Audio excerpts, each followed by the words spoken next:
Ilusyon. Ilang dekada na ba nakapagtataka na wala pa rin pagbabago ng pagkatagal na? Imbis na mataranta, aba nagbabalak pa, pagtakpan ng matagal ng halatang halata, palakihan ng lote, paramihan ng kotse, para di mga mote, bayanihan ng konte, matang pobre, talagang plastika ng forte, natutulog sa pansitan ng sandigan ng korte. Sakit, nanipunan kayo ang ebidensya, sakit, oo, pero ngayon ay epidemya.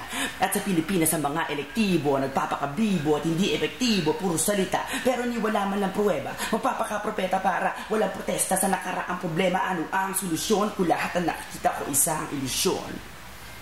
Second verse, para ano ang libitin.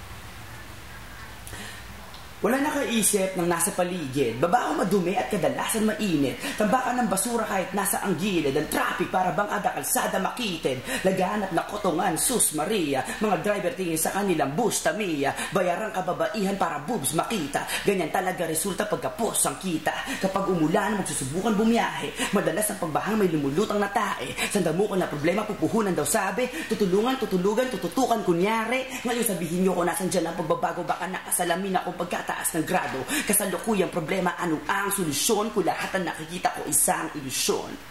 Si third verse, abangan na lang po natin sa music video.